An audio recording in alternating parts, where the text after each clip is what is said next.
Ano man ang pangarap mo, matutupad yan dito sa NCF. College of Computer Studies, College of Arts and Sciences, College of Teacher Education,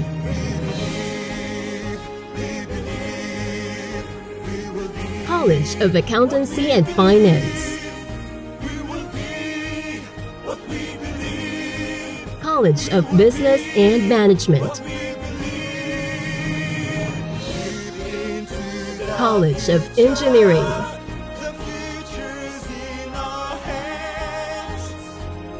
College of Health Sciences, College of Criminal Justice Education. Let your quest begin here at the Naga College Foundation, because we don't just educate, we elevate. Experience NCF high-quality education and be part of the community of champions. Be a Tiger now. Leap into the future. From dreams to strategy. From passion to profession. What can you be with a marketing degree?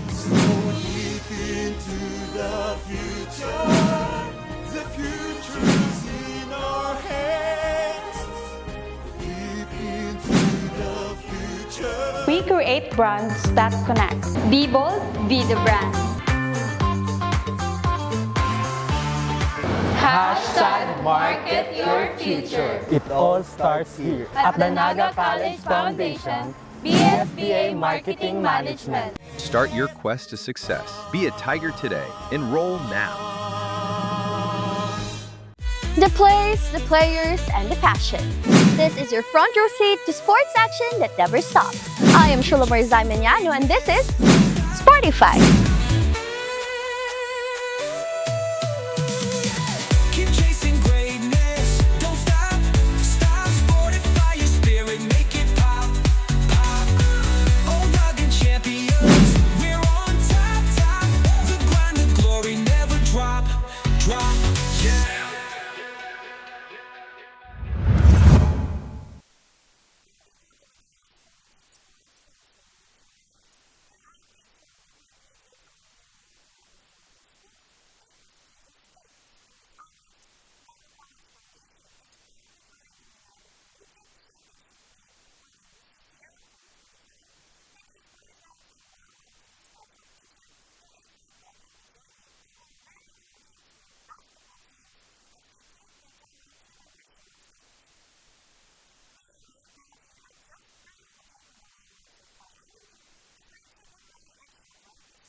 My name is 𝗡𝗖𝗙 from Naga College Foundation. I'm part of the men varsity. I'm part of the men basketball team. Here with me is my fellow colleague Franco Massey.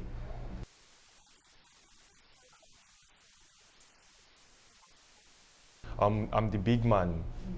Yeah. Okay, and how about over? I'm Franco Massey from Naga College Foundation. My position is point guard.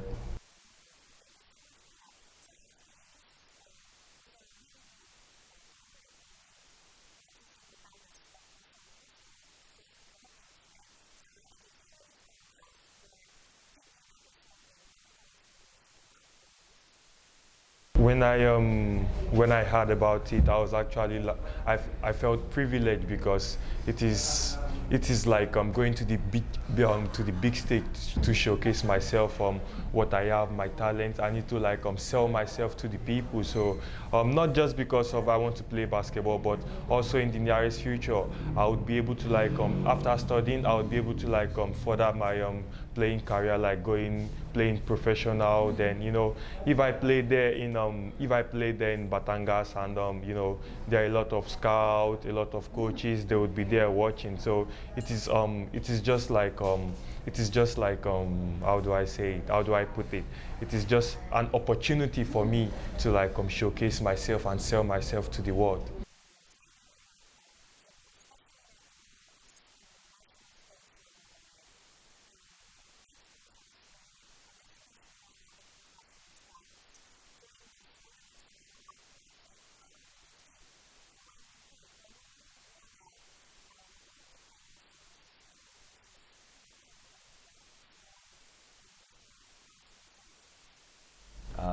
Nafe-feel ko is super excited and pressure syempre kasi iba't ibang level na yung paglalaroan. Di naman biro talaga yung mga makakalaban doon, mga Manila teams as Manila levels, ganun. Kaya yun, medyo pressure pero kaya naman.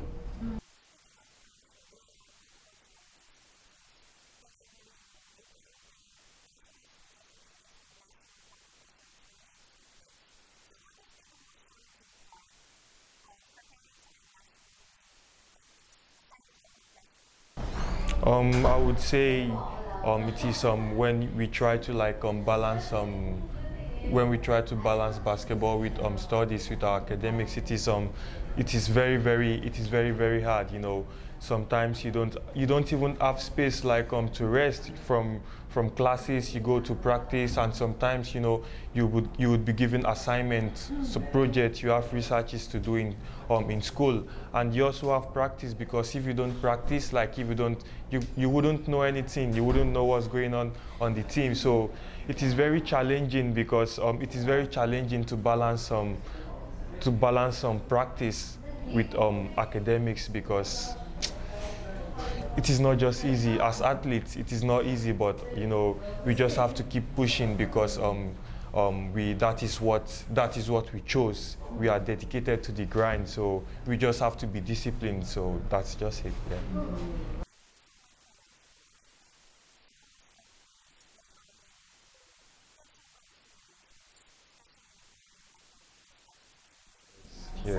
Yes. Some of the teachers are very, they are very mabait. They are very like they are very kind, because they also understand the situation, that it is not easy. So you have you have tutorials like, oh, ma'am, sir, I don't understand this. I'm going to miss classes. I'm going to miss some of your classes today, tomorrow. Then they would make up for it, extra classes. Then those time you won't be in class during the actual time of the class. So you just use it to like work on yourself. So by doing that, you are balancing, what are they calling it? You are balancing basketball with academics, which is the only solution to the challenges we are facing.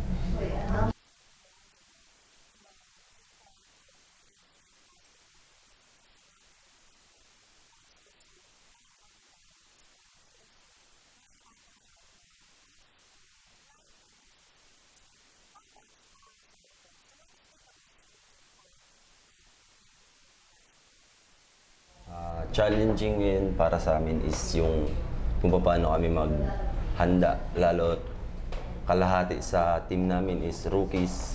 May mga adjustment, pero ayun, unti-unti naman nagkakasistema sa loob ng court kung paano kami lumaro.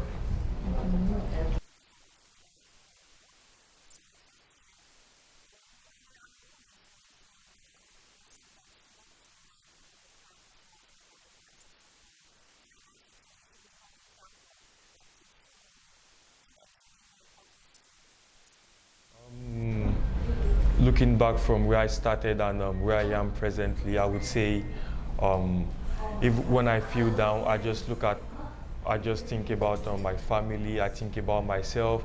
I think about the future. Like, oh, if I don't go to practice, what if I'm dropped off the team?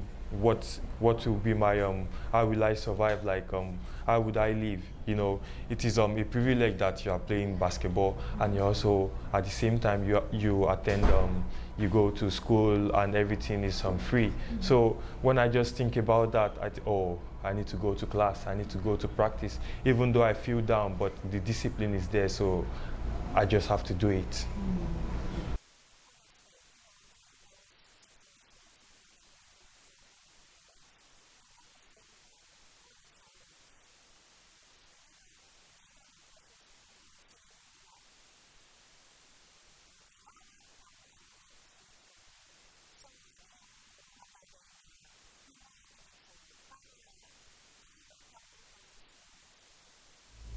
Para sa akin, iniisip ko lang lahat na yung family ko, ginagawa ko lang inspiration sila kapag nag-training, and syempre ganun, pag lalot conditioning, halos makapagpigil hininga, takbuhan. Pero syempre wala naman dumadaan sa madali, di ba? Wala naman dumadaan sa syempre lahat mahirap, kaya kailangan mo din mag-invest talaga sa sarili mo kung gusto mo may marating sa basketball.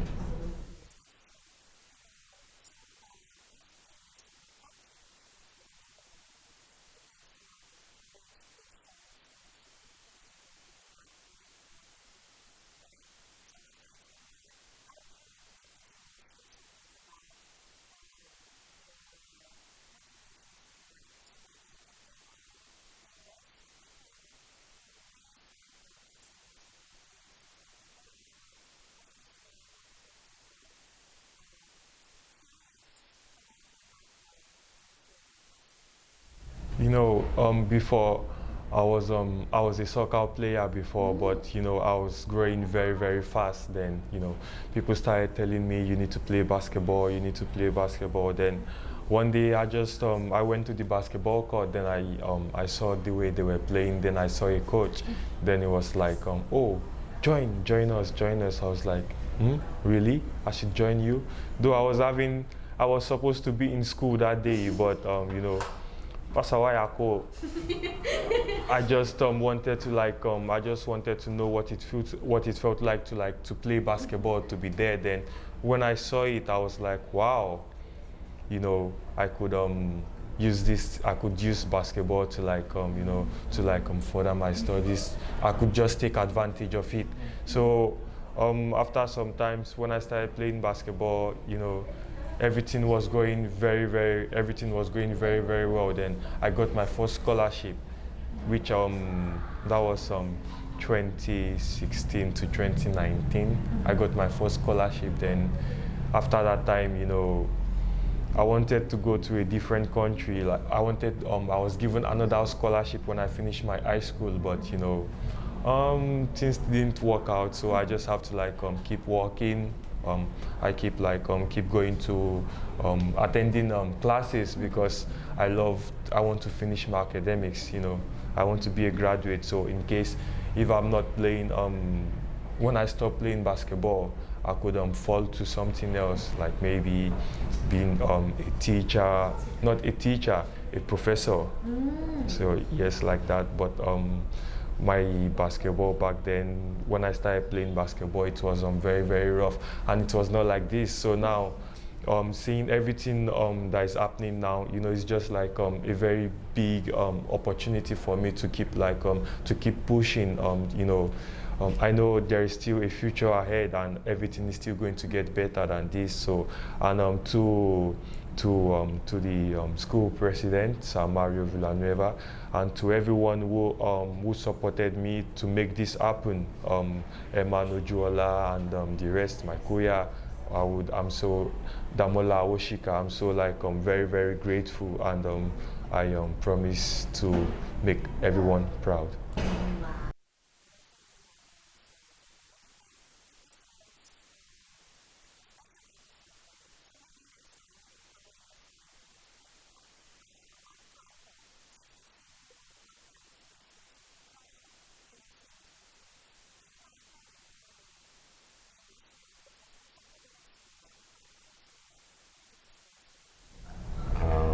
Nagsimula ako nung elementary ako, halos laro lang ako talaga ng laro. Parang di ako iniisip yung school, ganun, parang hindi ko pa alam yung ibig sabihin ng basketball. And yun, dumating ako sa high school, nakapagtungtong ako ng palarong Bicol, palarong pambansa. And yun, nalaman ko lahat na ganito pala talaga ang larong basketball. Kailangan mo mag-sacrifice, maraming sacrifices kang pagdadaanan para madating mo yung mga ganitong opportunity. And ayun, thankful naman ako na nandito pa rin ako ngayon sa varsity. Sa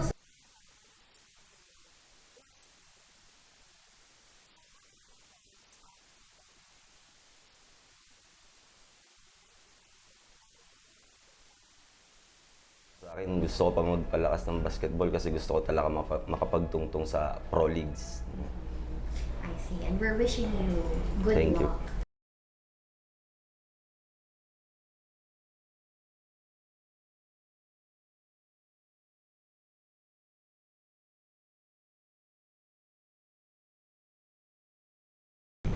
As an athlete, you know, the opportunity given to me is not just to play basketball. It's to it's to motivate the young ones, the upcoming ones that even though you are not born with a silver spoon, or you have an humble beginning, that doesn't mean you can't get to where you want to go to.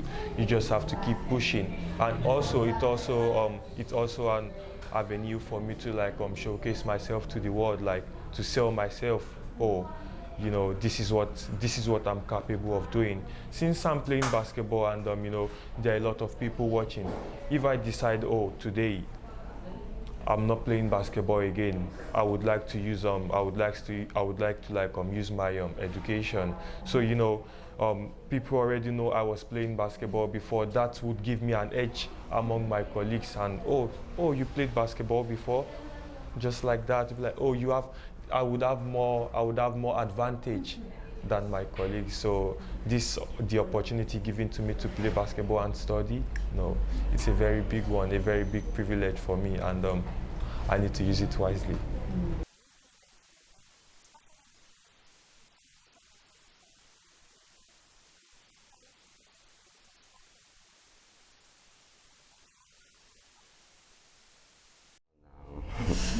Para sa akin, this is a big opportunity, and this means a lot of us, especially para sa akin kasi hindi lang to basta laro. And dito ko rin nagagamit ito rin yung nakakapagpaaral sa akin, kaya parang ito talaga yung passion ko sa sarili ko. And ayun, nagbibigay lang sa akin ng kung paano ka tumayo as a independent person ba. Ayan.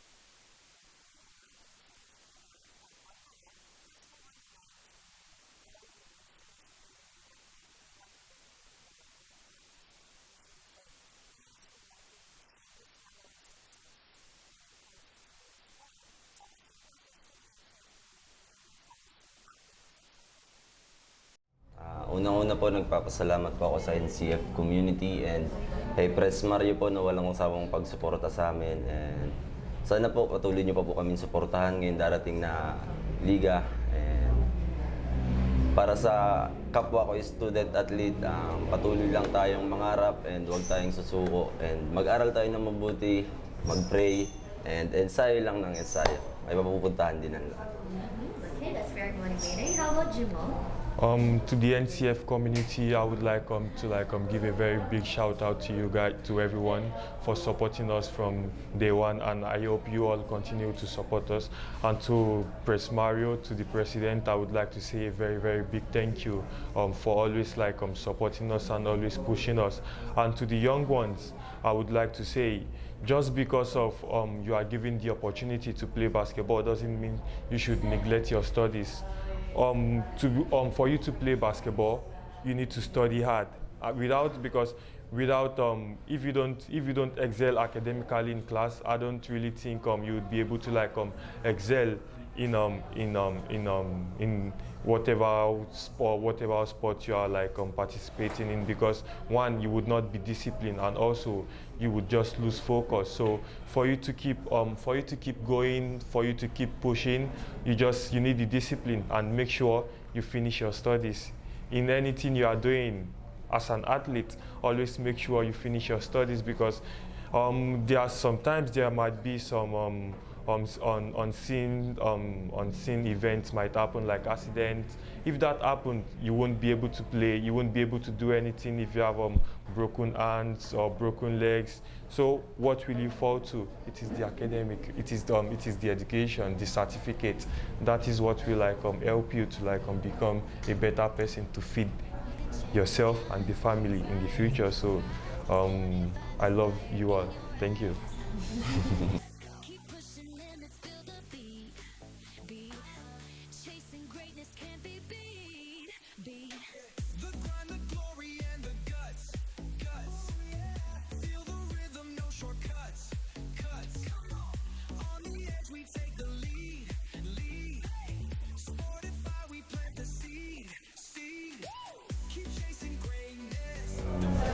You know, going to Batangas is not just to go and play basketball, not just to go and have fun. It is not a place for vacation. It is a place to showcase. It is a place to showcase what you've got. So I would say my personal goal is to become a champion, because that is the main goal of every team. And as a team, all of us want to every team that is going to play in Batangas want to win, want to be crowned the champion. But for myself and for the team, you know, we just have to my main goal there is to become not just the champion, but also to showcase myself to the world. Yes, you know, different scouts, opportunities, a lot of opportunities there in Batangas. Yeah. Like we said earlier, Ryan, it's a moment for exposure, but at the same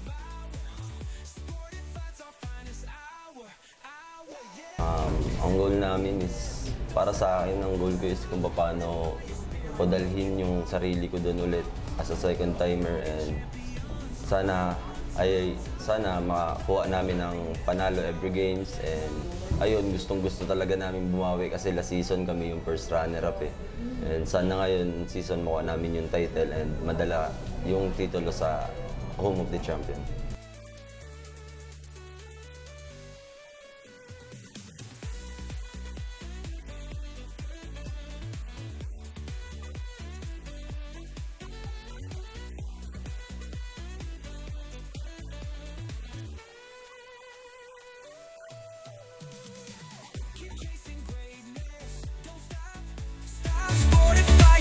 Make it pop, pop. Oh, Naga champions, we're on top, top. The grind, the glory never drop, drop. Yeah. As someone who's working in the media, napaka-importante na may caffeine na always available, regardless of the band. Kaya right now, we're here with one of the baristas of the Just Brew coffee located at Magsaysay, Naga City. So ate, can you please introduce yourselves at the viewers? So hi everyone, I am 𝗡𝗖𝗙. I am one of the barista here po. So Ate Apple, ano ba yung flavors na binabalik-balikan ng ating mga customers here sa Just Brew? So for sa coffee po namin, ang usual po na lahat naman po eh. Pero yung mas binabalik-balikan po here is yung Spanish latte, ice mocha po. And for non-coffee naman po is lahat din. Pero yung milky matcha din po, yung lahat, laging binabalik-balikan yung Agree ako dyan, Ate Apple. And actually, we've been here several times na. So yung ginagawa nung partner ko when it comes to ordering matcha is nilalagyan yun nung salt na po? Yes, we offer din po ng add-ons po namin. Like oatmeal, extra coffee, and sea salt foam po. How about Ate Apple? What's your personal favorite sa menu dito sa Just Brew? For me po, sa coffee po, ang pinaka-favorite ko dyan is Spanish latte. And for non-coffee naman po, yung milky matcha as a matcha lover. I agree with that. Matcha lover din kasi ako, Ate Apple. So how about when it comes to the place, saan ba siya inspired? When it comes to the decoration? Kasi it's very comfortable and very cozy. I think since the owner siguro is into aesthetic, like ganyan po. Yes, I agree. Napaka-comfortable niya talaga, Ate Apple. So Ate Apple, anong oras ba nagbubukas yung Just Brew Coffee? And about the closing time? Ang Just Brew po is 24 hours po kami open. So, perfect sa mga coffee lover po na 24 hours din nagising. Yes, especially sa mga tao nag-work, Yes. like call center agents, or let's say, yung mga work from home na naghahanap ng kape, Ate Yes. Apple. So, Ate Apple, would you like to invite our viewers here on Spotify? So, hi everyone. I invite everyone po na please visit our shop, Just Brew po. And buy our coffee and non-coffee drinks. It's a cold brew drinks po. There we have it, everyone. We invite you guys to try dito sa Just Brew Coffee. And like Ate Apple said earlier, it is 24 hours open, 24/7. Kaya anytime na pumunta kayo, kahit mainit man or malamig ang weather, coffee is a great partner, especially when it comes to working late nights. Napaka-importante na may partner tayo na magpapagising sa atin.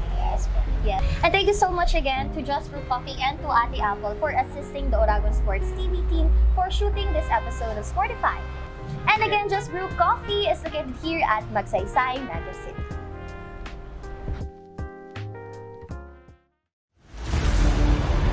Your quest begins with a single step, where passion meets purpose, and learners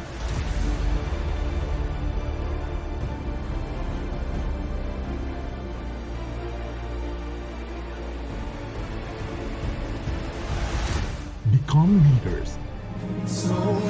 This is where champions in healthcare are made, with AI-powered, world-class, real-life simulating laboratories, top-tier clinical instructors, healthcare industry innovation-focused curriculum, and skills management. The Naga College Foundation College of Health Sciences is your premier choice in excellent healthcare education.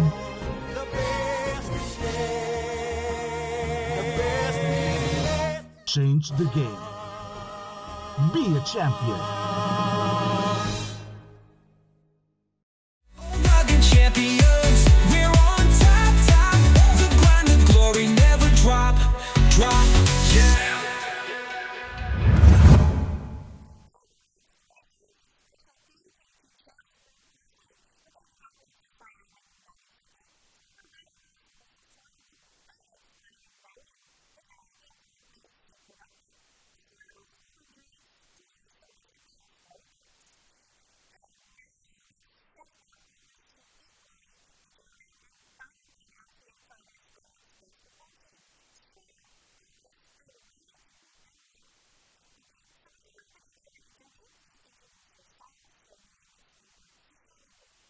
I am Alexandra Relos, taking Bachelor of Science in Civil Engineering, playing power forward or center po. Hi everyone, I am Patricia Jane and Fermosa, taking BS Criminology, and my position is point guard.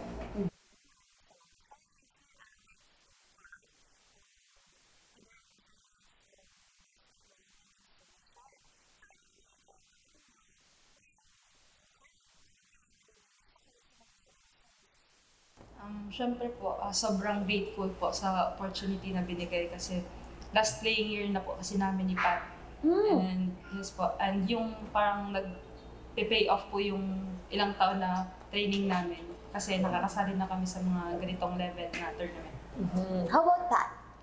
Siyempre po, super happy and thankful kay Sir Joel and Sir Mario and sa marketing department na binigyan ako opportunity makapaglaro and ma-represent yung school namin, and malaking experience din po to sa akin.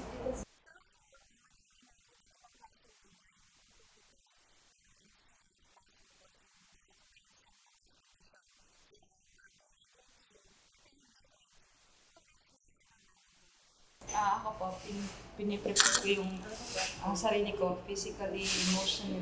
Kasi po yung training namin, grabe talaga. As in, everyday yan, takbuhan, patayan po talaga. And yung mga team ko naman po, makikita ko naman na nag-improve sila everyday. Parang tinitake naman nila yung mga advices namin ng mga seniors. Kaya yun po, may mga improvements din talaga sila.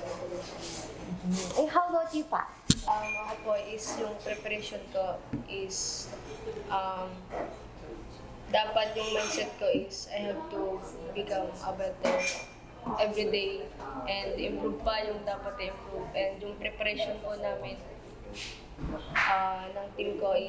ng team namin is we focus on teamwork, disiplina, especially sa sarili, and communication sa loob ng team, and all out palagi sa training, and mas naging motivated pa kami kasi yung mga kalaban namin is malalakas. Okay.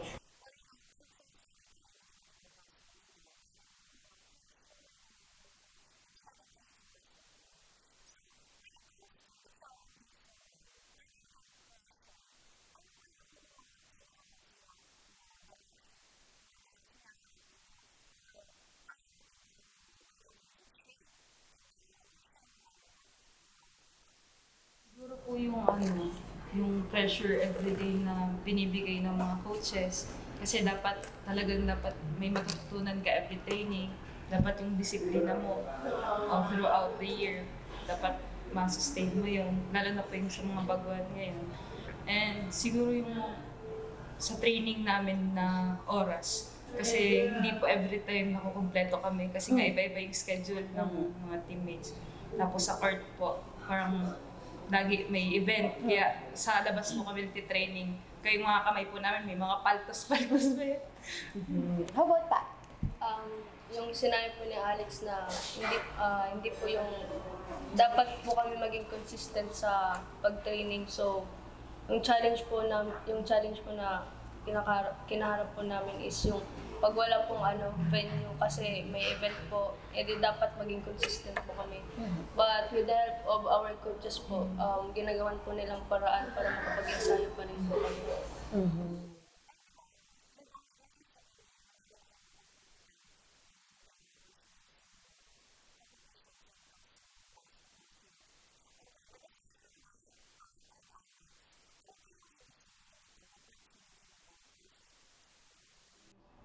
Ibig sabihin po nito, more chance for growth, not just only as an athlete but also as a person. Kasi po, mas mapapakita namin yung discipline and mas may improve pa namin yung confidence namin sa loob ng court. Ikaw naman, Pat. Sa akin po, malaking bagay po ito sa akin. Hindi lang player kundi isang babae na may pangarap sa sports. At isang pagkakataon na rin po na ipakita ng Lady Tigers na kaya makipagsabayan sa national level po.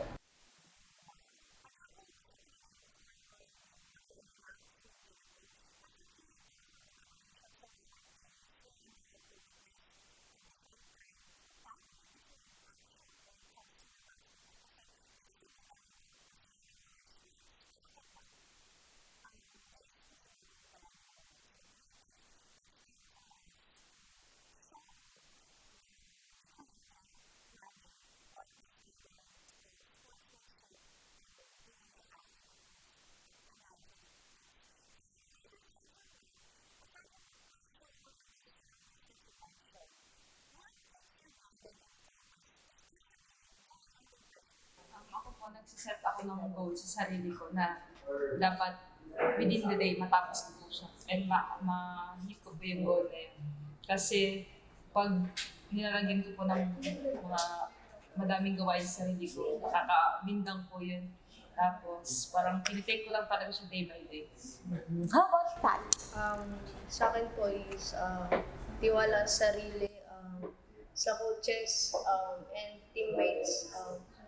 And lagi ko din inisip, bakit ko nga ba ito ginagawa? And para sa family ko, sa pangarap ko, and para sa NSF. And prayers lang po talaga yun. And kapag may pressure po talaga.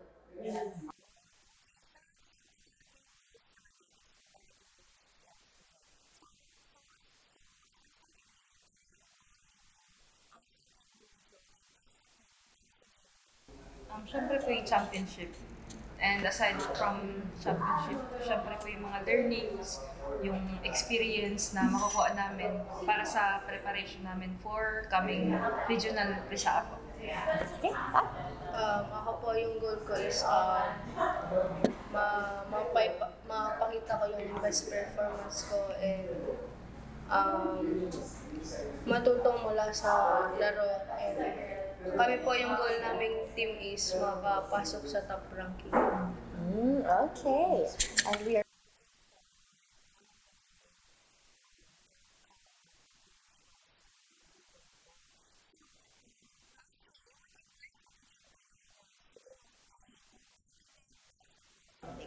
Ako po yung mabibigay kong advice sa mga young athletes. Siguro po be better every day. Maging better po kayo sa lahat ng ginagawa nyo. Mag-improve po kayo every day kasi there's always a room for improvement naman po. And dapat mahalin nyo po yung basketball kasi kung gusto nyo lang yung basketball, hindi po kayo tatagal sa sports na to. Kasi yung sports po na to, hindi siya sports na very physical sports po siya. Kaya po, dapat maging better kayo. okay. To the young girls dyan na mahilig sa basketball and sa anumang sports, huwag kayong matakot mangarap, magtiwala kayo sa sarili nyo. Huwag hayaang hadlang ang kung anong stereotype man yan, and ang importante ay ang puso sa laro at palaging mag-ensayo, and lahat ng pangarap, walang imposible basta may determination. Okay, maraming salamat, Alex and Patricia.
Champions, we're on top, top.